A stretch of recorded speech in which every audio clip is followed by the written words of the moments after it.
அதை தான் வள்ளுவர் சொல்கிறார், மனத்து கண் மாசிலனாதல். நம்முடைய மனம் நமக்கு சத்ரு, நமக்குங்கிற ஜீவாத்மாக்கு. அதனால் இந்த மனம்ங்கிறது common to male or female. இப்போ இந்த மனம் சொன்னேனே, அது அந்த பையனுக்கும் நாட்டு பொண்ணுக்கும் மட்டும் அல்ல, இந்த அம்மா அப்பாவுக்கும் தான். புரியுறதா உங்களுக்கு? வயசான கண்ட்ரோலாக இருக்கணுங்கிறது எப்படி வரும்? இளமையில் இருந்தால் தான். புரியுறதா? அதுதான் இளமையில் கல். இளமையில் நாம் எப்படி நடந்துக்கிறோமோ அதான் முதுமையில் நடந்துப்போம். ஒருத்தர் என்ன சொல்கிறார், அம்மா அப்பா நல்லவாளாக இருக்கா, பையன் நல்லவனா இல்லையேன்னு. அதான் நான் தான் சொல்கிறேனே, யாரோ ஒருத்தர் தப்பு பண்ணுறான்னு விட்டேனே. மனம்ங்கிறது இப்போ அந்த இப்போ தமிழ்நாடு எப்படி இருக்குன்னா, ஒன்றும் பிள்ளை நாட்டு பொண்ணு படுத்தணும், இல்லை அம்மா அப்பா படுத்தணும். இப்போ யாரோ ஒருத்தர் படுத்துறதுங்கிற முடிவில் இருக்கா. புரியுறதோ? ஆமாம். இதில் வேடிக்கை என்னென்னா, கம்ப்யூட்டர் உலகம்ங்கிற மற்றதுக்கு, ஆனால் இந்த குணத்துக்கு மட்டும் சொல்ல மாட்டேங்கிறா. இதுக்கு எப்படி கம்ப்யூட்டர் வராமல் போச்சு எனக்கு புரியலை. சரி, மற்றதுக்கெல்லாம் கம்ப்யூட்டர் வேர்ல்டு இந்த காலத்தில் இதெல்லாம் அப்படி இப்படிங்கிறா. ஆனால் ஒற்றுமையாக இருக்கணும், நம்முடைய கடமையை செய்யணும். கடைசியில் கீதைக்கு தான் போகணும் இந்த சப்ஜெக்டுக்கு. அந்த மனசுக்கு சொல்கிறானே பகவான். எங்கள் அம்மா சொல்லுவா, என் ஆத்திகரிட்டு, மாமியார்னு சாதம் போட வேண்டாம், ஒரு ஜீவன்னு போடும்பா. இன்னொன்று சொல்லுவா, ஆம்படையான பெத்த ஜீவன்னு போடுன்னா. அது இருக்கும் இல்லையோ? ஒரு ஒரு விஷயத்துக்கு கிரேடு இருக்கே, சொல்லு. அப்போ இந்த மனம் நாம் எப்பொழுது நாம் எதை கடைபிடிக்கணுமோ கடைபிடிக்கலையோ பழியை மற்றவர்கள் மீது போடுவோம். ஏன்னா நம்ம தப்பிச்சுக்கணுமே. நம்ம இப்போ இன்னொருத்தர் மேலே பழி போட்டோமோ நம்மள்கிட்ட தான் தப்புன்னு அர்த்தம். புரியுறதோ? நம்ம யாருமே நம்ம மேலேயே தப்பு சொல்கிறது இல்லையே. சாதாரண விஷயம். என்ன சார் காலில் புண்ணுன்னு கேட்குறோம், காலில் விரலில் கட்டு போட்டுன்னு கேளு, என்ன புண்ணு? கல் வந்து இடித்ததுங்கிறான்.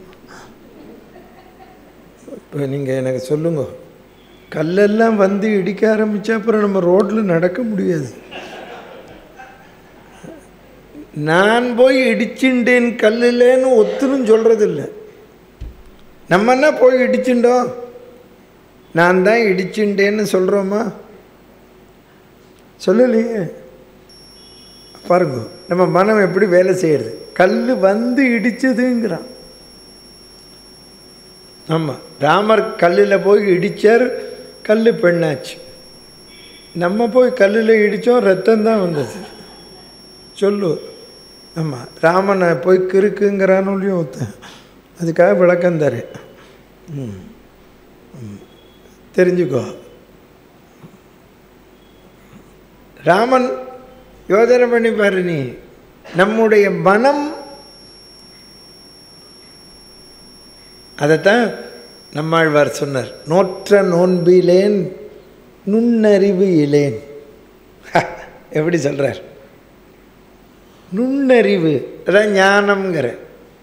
வள்ளுவர் அதான் சொன்னார், நிறைய புஸ்தகம் படிக்கிறதுனால வந்துடாது, நுண்ணிய நூல் பல கற்பினும் அப்படின்னு அர்த்தம். படிக்கணும்னு அர்த்தம். படித்தாலும் மற்றும் தன் உண்மையறிவே மிகும். புரிஞ்சுதா? அப்போது நாம் எப்பொழுது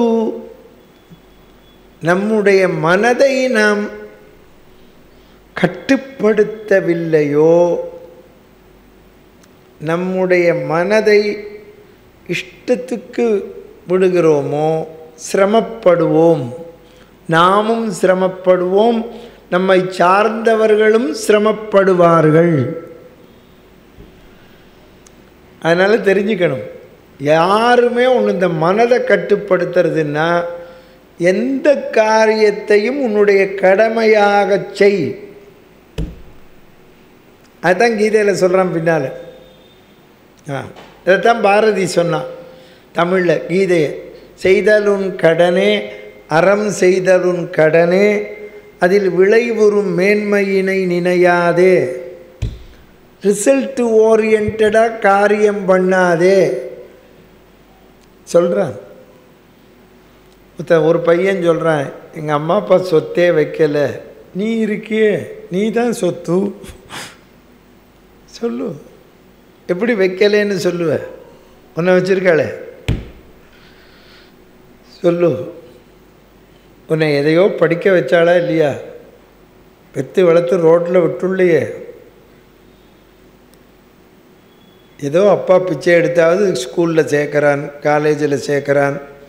பொன் குழந்தைன்னா யார்கிட்டையோ பிச்சை எடுத்து திருமங்கல்யம் புடவை வேஷ்டி வாங்கி கல்யாணத்தை பண்ணுறான். சொல்லு, தன்னோட கடமையை செய்கிறானே சொல்லு. என்ன செய்யலை? சரி, அதாமஞ்சி லட்சக்கணக்கிலேயே அப்பா அம்மா சொத்து வச்சாலும் என்ன சொல்கிறான் அந்த பையன்?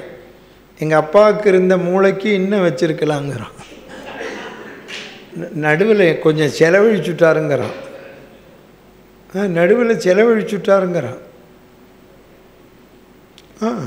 இப்போ இவன் எதுக்கு சொத்து வேணுங்கிறான்? செலவழிக்கத்தானே. அதுதான் ஒரு அப்பா சொன்னார், நான் தான் வைக்கலை, நீ வையின்னார். வைக்கல முடியும். அப்போ பாருங்க, மனம் என்னாருது? கொஞ்சம் யோஜனை பண்ணிப்பார். இந்த மனம் இருக்கே,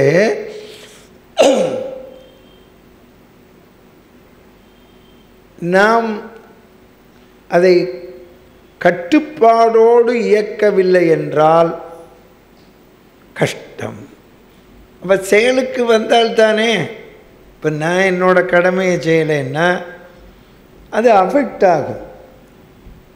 அதை சார்ந்து இருக்கிறதுக்கு ஒரு ரயில்வே கேட் கீப்பர் தூங்கினதுனால கஷ்டம் வந்ததுன்னு பேப்பரில் பார்த்தேன் 10 நாள் முன்னால்.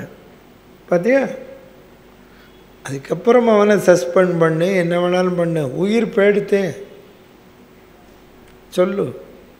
பார்த்தீங்களா இப்போது இந்த எச்ச பிரச்சனை எவ்வளோ உபயோகமாக இருக்குன்னு? அது யாருக்கு? இவனும் கிராஸ் பண்ணுற போது பார்க்க வேண்டாமா? 2 பக்கமும் வண்டி வருதா வரலையான்னு இல்லை, இறங்கி நின்று இங்கேருந்தே அந்த கேட் கீப்பரை கூப்பிட்டு வண்டி வருமானு கேட்டிருந்தானா இப்போ முழிச்சுருவனே. பார்த்தீங்களா? அப்போ எல்லாருக்கும் என்ன ஆகுது? இந்த மனம் என்ன கவனிங்க, அடுத்த ஸ்டெப்புக்கு போகிறேன், அலட்சியப்படுத்துகிறது. நல்லா கேளுங்கோ, இன்றைக்கி நான் சொல்கிற விஷயம் இன்றைக்கி இங்கே வர்றது தான். ப்ரிப்பேர் பண்ணிட்டெல்லாம் வரல. உங்கள் யோகம் இன்றைக்கி நன்னா வந்தால் தான். ஆமாம், அது சொல்கிறேன். அந்த மனம் நாம் அலட்சியப்படுத்துவதனால், இப்போ அடுத்த கேள்வி, 4வது கேள்வியை சொல்லிட்டு திருப்பி மனசுக்கு வரேன். புல்லை காட்டிலும் அற்பமானது எது கேட்குறான்? கவலை. தெரியல, அந்த மனம்தானே கவலைப்படுறது. கவலைப்பட்டு என்ன பண்ண போகிறோம் சொல்லுங்க? எல்லாரும் கவலைப்படுறோம். யாரை கேளு, கவலை இல்லாதவாளே கிடையாது. எல்கேஜி குழந்தையிலேருந்து டென்ஷனுங்கிறது. சொல்லு, ஏன் அந்த கவலை வருகிறது? இப்போ சொன்னேனே, அந்த மனதினால் நாம் செய்ய வேண்டியதை செய்யவில்லை என்றால் மனம் ஈடுபட்டு கவலை வரும். எல்லாருக்கும் தேவையற்றது நம்ம செய்யறதில்லை. நம்ம கல்யாணம் பண்ணிக்கிறோமா, பொண்டாட்டிக்கு எல்லாம் செய்யணும், ஆம்படையானுக்கு செய்யணும். இந்த மனோபக்குவம் வேணும். குழந்தை பிறந்ததா, வளர்க்கணும், படிக்க வைக்கணும். அந்த மனம் நான் தானே பண்ணுகிறேன்னு நம்ம நினச்சுட்டோம்னா போச்சு. அங்கே தான் எல்லோரும் தோற்று போகிறோம். நான் இல்லைன்னா இந்த குடும்பம் இல்லை. எல்லாருக்கும் மனசு சொல்கிறது, நான் இல்லைன்னா இந்த டிபார்ட்மெண்ட்டே இல்லை. நீ ரிட்டையர்ட் ஆகிட்டு போ. அவன் தான் சொல்கிறான், டிபார்ட்மெண்ட்டில் பிஆர்எஸில் போ சொல்லு. நம்ம வந்ததுனால அந்த டிபார்ட்மெண்ட்டு இல்லாமல் போயிடுமா? சொல்லு. நம்ம சொல்கிறோமே, நான் தான் வளர்த்தேன்னு. நம்ம வளர்த்தோங்கிறத அந்த ஜீவன் உணரணும். இப்போ அவனோட மனம் அவன் உணரலை அப்படின்னு சொன்னால் அவனுக்குத்தான் கஷ்டம். இப்போ நீங்கள் என்ன சொல்லுவேள்? இந்த அப்பா அம்மாவுக்கு கஷ்டம் இல்லையா? அப்பா அம்மாவை பார்த்துக்க வேண்டாமா? ஆமாம், கஷ்டம். அவளுக்கு எப்படியோ நடக்கும். சாப்பாடு தானே எங்கேயோ போட்டுருவா, யாரோ தங்க வச்சுப்பா. அதுதான் முதியோரில் வந்திருக்கு. புரிஞ்சதோ? அதுக்கு தான் நான் முதியோரில் நடத்துகிற வாழ்க்கெல்லாம் சொன்னேன். நீ ஏன் நடத்துகிற தெரியுமோ? சோஷியல் சர்வீஸ் இல்லைடா. போன ஜென்மாவில் அம்மா அப்பாவுக்கு செய்யாத கோளாறு. நீங்கள் நிறைய அம்மா அப்பா, அதுக்கு வட்டிக்கு. புரிஞ்சது? பெருமையாக நினைக்காத, தெரிஞ்சுக்கோ. இப்போ என்கிட்ட கேட்குற ஏழை பொண்ணுங்கள் திருமங்கல்யம், கூரை புடவை, வேஷ்டி, பட்டு புடவை எல்லாருக்கும் தரேன் அப்படின்னா என்ன அர்த்தம்? போன ஜென்மாவில் நான் செய்யலைன்னு அர்த்தம். பத்தியில இப்போ நானும் உங்கள்கிட்ட தான் வாங்கி தரேன். இப்போ நீங்கள் இல்லாமல் கொடுக்குறேன்னா புரிஞ்சுது? எங்கே போகிறது பார் ரூட்டு, இல்லை இடத்துக்கோ. நம்ம சொல்கிறோமே கொடுத்து வச்சவன்னு. கொடுத்து வச்சவன்னா வேறு ஒன்றும் இல்லை. போன ஜென்மாவில் நான் செய்யலை, அவள்லாம் இப்போ வாங்கிக்கிறா, கொடுத்து வச்சுருக்கா என்கிட்ட. புரிஞ்சுது? நான் உங்கள்கிட்ட கொடுத்து வச்சுருக்கேன் போன ஜென்மாவில். அதெல்லாம் இப்போ வசூல் பண்ணிட்டுருக்கு. ஷாராமா கோவிந்தா ராமா. புரியுறது? புரிஞ்சுக்கோ. எல்லாம் இது ஜென்ம ஜென்மா தொடரும். அப்போ இந்த ஜென்மா இல்லாமல் போகிறதுக்கு என்ன வழின்னு தான் நிறைய சொல்கிறான். அது பகவான் தீர்மானிக்கணும். அதை விட்டுருங்கோ, அந்த சப்ஜெக்டுக்கு போக வேண்டாம். நாம் இந்த சப்ஜெக்டில் இருப்போம். நம்ம கம்ப்ளீஷன் இன் ஒர்க். நம்ம உயிரை விடுறதுக்கு முன்னால் நம்ம யோசிக்கணும், நாம் நம்முடைய எல்லா கடமையும் செய்து விட்டோமா?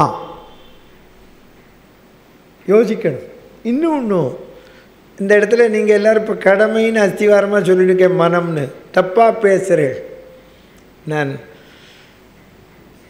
திண்டிவனத்தில் ஒரு ஐயங்காரத்தில் தங்குவேன். அவாத்தையே 10 பேர் என்ன அவாத்தில் ஒரு பையனாக பாவித்து கொண்டாடுவாள். 84 போனேன், முதல்ல வரிசையாக போனேன், வருஷம். அப்பா அம்மா, அந்த அவாத்தில் 5 பையன், அவளோட அத்தை எல்லோரும் இருந்தார். என்னை அப்படி கொண்டாடுவார். அவர் இருந்தார் 92 வயசுக்கு.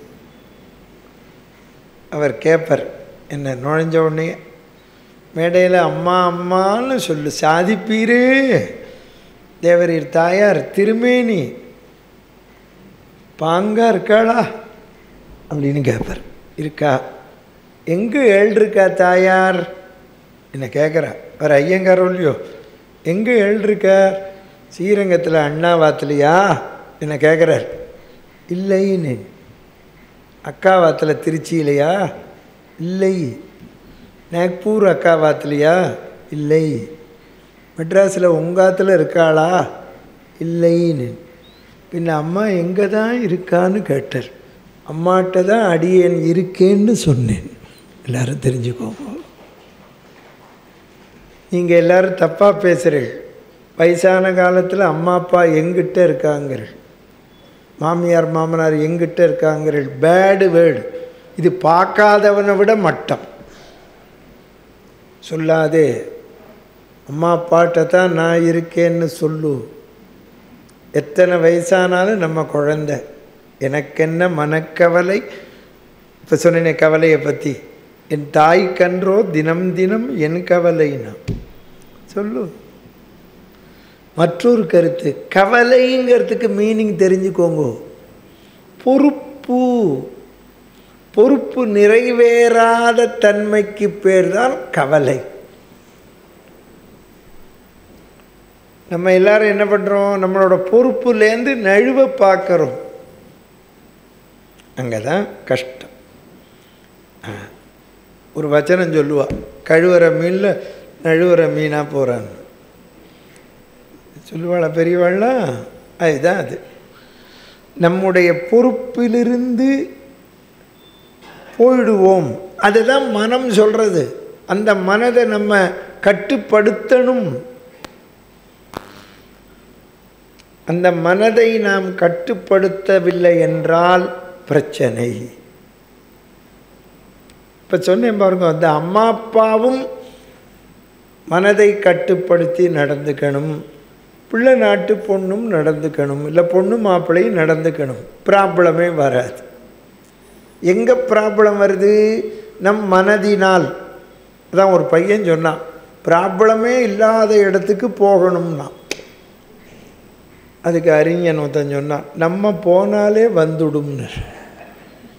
நம்ம நிழல் தானே சார், புரியுறதோ? ப்ராப்ளம் இவரால் எனக்கு இல்லை, என்னால் தான் எனக்கு. அதை உணருங்கள். ப்ராப்ளம் யாரால் சொல்லு. இப்போ கல் வந்து இடித்ததுன்னு சொன்ன மாதிரி தான் டாக்டர்கிட்ட போய் செக்கப் பண்ணுறேன். அவன் செக்கப் பண்ணுற போதே என்ன கேட்குறான்? என்ன சாப்பிட்டேன்னு தான் கேட்குறான். நீ யாருக்காவது என்ன கொடுத்தேன்னா கேட்டான் சொல்லு. இல்லையே, நீ என்ன சாப்பிட்டேன்னு தானே கேட்குற. வயிற்றை வலிக்கிறதுன்னு போறிய, வயிற்றால் போகிறதுன்னு நீ தானே சொல்கிற. பஜ்ஜி சாப்பிட்டேன்னு சொல்லு. இப்போ யார் காரணம் சொல்லு. நம்ம இன்னொருத்தர் மேலே பழி போடுறதுக்கு ரெடியாக இருக்கோம். அதுவே இன்னொரு கவலையை உற்பத்தி பண்ணும். கவலைக்கு மேலே கவலை. தனக்கோமை இலாதான் தாழ் சேர்ந்தார் கல்லால் மனக்கவலை மாற்றலரிது. எங்கள் வள்ளுவர் எங்கே கொண்டு வச்சிருக்கார் பார் கவலையை. என்ன கவலைங்கிறான்? மனக்கவலை. இத்தனை நேரம் சொல்லின்னு இருக்கேனே மனம் மனம் மனம்னு, அதை தான் அவன் சொல்கிறான், எம்பசைஸ் பண்ணுறான். மனக்கவலை. நம்ம ஏன் நம்ம கவலைப்பட்டு என்ன பண்ண போகிறோம் சொல்லுங்க. பையன் எஸ்எல்சி எழுதுகிறான், நம்ம என்ன பண்ண முடியும்? டியூஷன் வைக்கலாம், ஸ்கூலில் சேர்த்துருக்கோம், அவன்தான் படிக்கணும். ஒரு மாமி எனக்கு ஃபோன் பண்ணுறான். எல்லோரும் இந்த மார்ச் மாதம் ஆனால் ஃபோன் பண்ணுவாள். எஸ்எல்சி +2 வாழலாம். 7:30 சனி அனுமார கும்பிட சொல்லுங்கன்னு சொல்லுவேன். இதுதான் ஜென்ரலாக கேட்பா. பையன் என்ன பண்ணணும், என்ன சுவாமியை கும்பிடணும்னு கேட்பா. இந்த மார்ச் மாதம் ஒரு மாமி கேட்டா ஃபோன் பண்ணி, விசித்திரமான கேள்வி. நானே அசந்து போயிட்டேன். என்ன அப்படின்னு. என் பையன் எஸ்எல்சி. ஓ, என்ன நட்சத்திரம்? இந்த நட்சத்திரம். சரி, துர்க்கையை கும்பிட சொல்லுங்க உங்கள் பையன் ஜாதகப்படி. ஓ, கூட்டின்னு போங்க. வெள்ளிக்கிழமை கார்த்தால போக முடியலன்னா சாயந்தரம் கூட்டின்னு போங்க. அந்த மாமி இதோடு நிறுத்த வேண்டாமோ? இன்னும் ஒரு சமாச்சாரம். என்ன, என் பையன் பரீட்சை எழுதுகிறானோ இல்லையோ, அவன் துர்க்கையை வழிபட்டால் நல்ல மார்க் வருமானு கேட்டால் பரவாயில்ல. என் பையனோட பேப்பரை திருத்துற வாத்தியார் நல்லபடியாக திருத்துறதுக்கு எந்த கோயிலுக்கு போகணுங்கிறார்.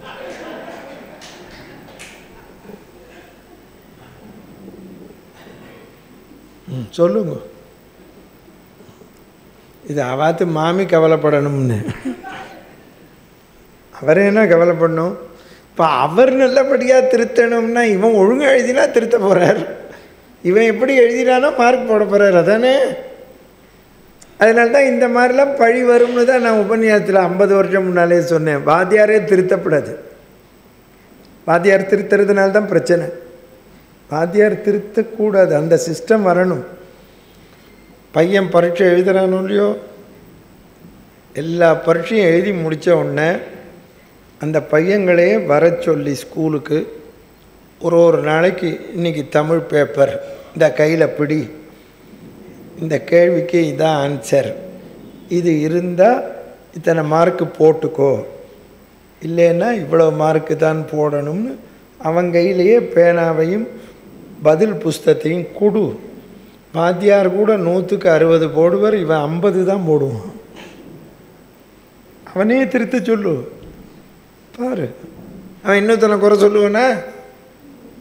நீ தானடா திருத்தின, நீ தான் எழுதின, நீ தான் திருத்தின. இதைத்தான் எங்கள் வள்ளுவர் சொல்கிறார். நம்ம இன்னொருத்தரை ஏமாற்றலாம், இன்னொருத்தரை ஏமாத்தினாலும் நம்ம மனசு சொல்லலாம்.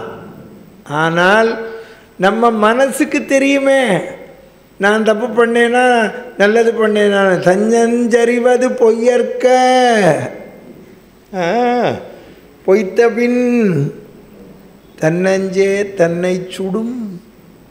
எல்லாருக்குமே இன்கம் டேக்ஸ் ரெய்டு வர விட்டு தான் ஹார்ட் அட்டாக்கே வருது. பார்த்தியா? தன்னஞ்சே தன்னை சுடும். நான் சொல்லலை, நம்ம எல்லாருக்கும் தலைவர் வள்ளுவர். வள்ளுவர் சிலை இருக்க இல்லையோ போய் பார்த்தியா? அப்பர்சாமி கோயிலுக்கு எய்த்தாப்புல கட்டிண்டு அழு. உனக்கு இவ்வளோ மூளை எனக்கு இல்லையேன்னு அழு. நான் மெட்ராஸ் வந்தோடனே அழுதேன்.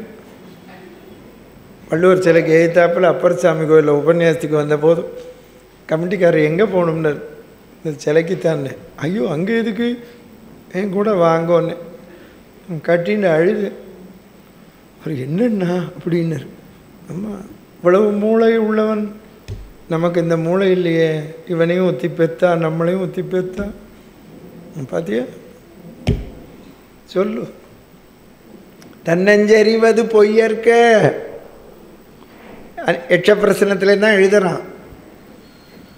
மனக்கவலை மாற்றல் அரிது. நமக்கு ஏன் கவலை வந்தது, நம்ம ஏன் கவலையாக இருக்கோம்?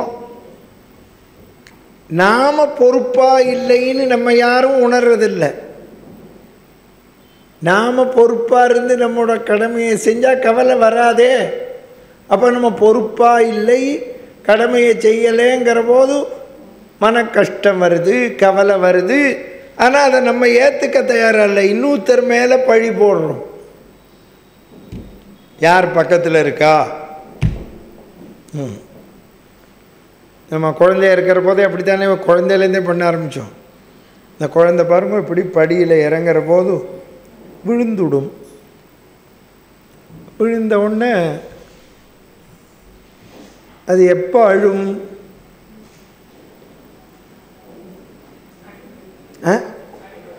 அடிபட்ட உடனே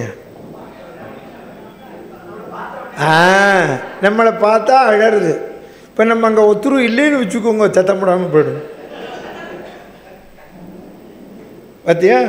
நம்ம அந்த குழந்தையாக இருக்கிற போதே இந்த கீழே விழுந்ததுக்கு யார் மேலே பழிய போடலாம்? அப்பா அம்மாவை நீ தள்ளி விட்டேன்னு சொல்லாது, ஏன் பிடிக்கலேங்கும். புரியுறதோ? தான் கீழே விழுந்துட்டோன்னு ஒத்துக்கலை. இப்போ நம்ம குழந்தையிலேருந்தே தப்பு தான் பண்ணுறோம். இப்போ நமக்கு அந்த மனசை யார் கொடுத்தா சொல்லுங்க? யாரும் கடன் கொடுக்கலையே.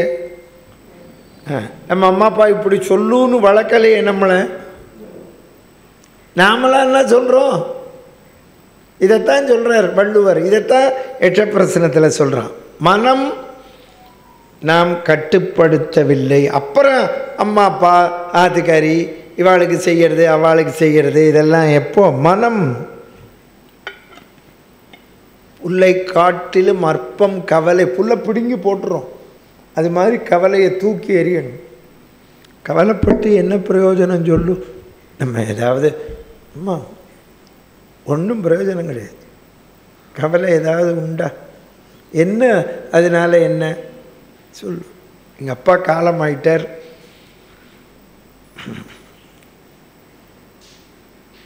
நாங்கள்லாம் அழுதோம். எங்கள் அம்மா அழலை. அதுக்காக அவளுக்கு ஆம்படையன்ட்ட பிரியம் இல்லைன்னு அர்த்தமா? அவளே சொன்னான். தேவகோட்டை ஜமீன்தார் வந்தார் என்னை துக்கம் கேட்க. எங்கள் அம்மாவை பார்த்து கேட்டார், உபன்யாசகர் அப்பா காலமாயிட்டார் போல இருக்கே அப்படின்னு கேட்டார். எங்கள் அம்மா பதில் சொல்கிறா, நாங்கள் எல்லோரும் ஒரே ட்ரெயினில் தான் வந்தோம், பிரயாணம் பண்ணிட்டு அவரோட ஸ்டேஷன் வந்துருத்து இறங்கி போயிட்டார்னா. எங்கள் அம்மா ஹைலி ஃபிலாசபிக்கல் லேடி. அசந்து போயிட்டார் ஜமீன்தார். மைக்கை பிடிச்சார். திருச்சி கல்யாணராமன் உபன்யாசம் பண்ணுறதுல ஆச்சரியம் இல்லை, நல்ல தாயார் வயத்தில் இருந்துட்டு வந்திருக்காருன்னார். உண்மை. இப்போ நம்ம கவலைப்பட்டு என்ன பண்ண போகிறோம்? நீங்கள் கவலைக்கு ரெமெடி என்ன அதை பாரு. அதுதான் சொல்கிறான் இட்ட பிரச்சனத்தில். ஒய் இட் ஹஸ் ஹேப்பன்டு அப்படின்னே பேசின்னு இருக்காதேங்கோ. ஏன் இப்படி நடந்தது அதை கேட்காதேங்கோ. What is to be done? நீங்கள் எல்லோரும் என்ன பண்ணுறேன்? பையன் +2 மார்க்கு குறைவு, அவனும் அழறான், நீ குறைச்சி வாங்கிட்டேங்கிற. போனால் போகிறதே, அந்த மார்க்குக்கு எந்த காலேஜில் சீட்டு தரானோ அங்கே சேரு, ஜோலி முடிஞ்சது. ஆமாம், எங்கள் அம்மா அதான் சொல்லி எங்களை வளர்த்தா. படி, வந்த மார்க்குக்கு உண்டான காலேஜில் சேர்ப்போம்னா எங்கள் அம்மா. ஆமாம், எங்கள் அம்மா அடிக்க மாட்டா, ஒன்றும் பண்ண மாட்டா, படின்னு தான் சொல்லுவாள். வேதாந்தமாக தான் சொல்லி கொடுத்தேன். கல்யாணரம்மா கார்த்தால எத்தனை மணிக்கு உனக்கு ட்ரெயின்? 8:50. எப்போ சாப்பிட்ற? 8:15. ஓ, நான் 8:15 சமையல் பண்ணி உனக்கு டிஃபன் பாக்ஸ்லேயும் ரெடி பண்ணி கொடுத்துட்றேனா? ஆமாம். 6 மணிக்கு என்னை எழுப்பி செமன்னு சொன்னையான்னு கேட்டேன். இல்லை, நான் தானே சமைச்சேன். ஆமாம். உங்கள் அப்பாவை டேர்ம் ஃபீஸ் கட்டுன்னு சொன்னையா? கட்டிட்டார் இல்லையோ? கட்டிட்டார். காலேஜில் ப்ரொஃபஸர் 1 மணி நேரத்துக்கு குறுக்க வந்து பாடம் நடத்துகிற ஆளா ஒவ்வொருத்தர்? ஆமாம். இல்லை, நீ போய் ஸ்டாஃப் ரூமில் போய் கூட்டின்னு வரையான்னு கேட்டா. இல்லை, அவளே வந்துடுவா. ஓ, என்ன செமன்னு சொல்லலை, அப்பாவை டேர்ம் ஃபீஸ் கட்டுன்னு சொல்லலை, ப்ரொஃபஸரை பாடம் நடத்துன்னு சொல்லலை. கல்யாணராமா, உன்னை மட்டும் ஏன் படின்னு சொல்ல வேண்டியிருக்குன்னா சொல்லுங்க. சன்னா நின்னும் வேதாந்தத்தை ஊட்டி வளர்த்தா. ஆமாம், உணர்த்துங்கோ குழந்தைகளுக்கு. கவலை எப்படி வருது? கவலை நாம் நம்மளோட பொறுப்புலேருந்து நீங்கிட்டோம், கடமையிலேருந்து நீங்கிட்டோம். அப்போ கவலை அக்யூமுலேட் ஆகும். புரிஞ்சுதா உங்களுக்கு? நம்முடைய மனம், அப்போ மனம் என்னாகும்? துன்மார்க்கத்துக்கு போகும். ப்ராப்பர் டைமில் படிக்கலை, உத்தியோகத்துக்கு போகல, திருட தோணும். இதெல்லாம் என்ன காரணம்? ஒழுங்காக வேலைக்கு போனான். ஆமாம், மனம் கெட்டு போய் தானே குடிக்கிறதுக்கு போகிறான். இவனை யார் போக சொல்கிறா? அது ரோட்டில் எல்லா கடையும் இருக்கத்தான் இருக்கும்.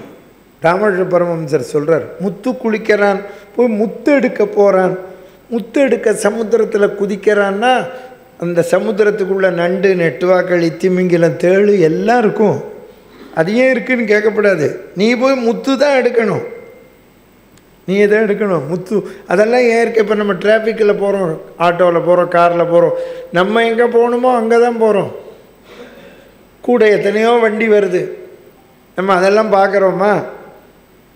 சொல்லு. நீ சம்பளம் வாங்கிட்டு வர வீட்டுக்கு தான் வரணும் எடுத்துட்டு. நீ ரோட்டில் வந்தேன்னா மது கடை இருக்கும், ஜவுளி கடை இருக்கும், நகை கடை இருக்கும், எல்லாம் தான் இருக்கும்.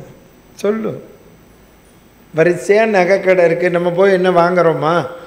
நம்ம பொண்ணுக்கு என்னைக்கு கல்யாணமோ போய் வாங்குகிறோம், இல்லை கல்யாணத்துக்காக சேர்த்து வைக்கிறதுக்கு வாங்குகிறோம், அவ்வளோதானே. யாரா கடனை வாங்கி வாங்குறானா? கடனை வாங்கி வாங்கினா முட்டாள், செய்யப்படாதே. அதைத்தான் சொல்கிறார். கவலை ஏன் வருது?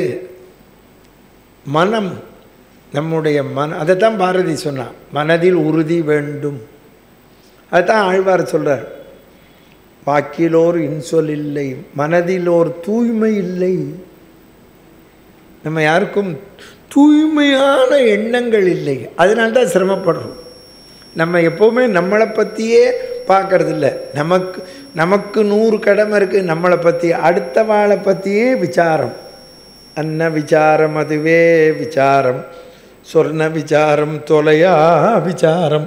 பட்டினத்தர் சொல்லு, நமக்கு நம்மளை பற்றியே சிந்தனை பண்ணுறதுக்கு முடியலை. அதுதான் அருணகிரிநாதர் சொல்கிறார் இந்த மனசை பற்றி. சிந்திக்கிலேன் சேவிக்கிலேன், உந்தன் சிற்றடியை வந்திக்கிலேன், பொய்யை நிந்திக்கிலேன், உண்மையை சாதிக்கிலேன். போ சொல்லு. அதைத்தான் இந்த கேள்வியில் இது அடிப்படை என்ன தெரிஞ்சுக்கோங்க.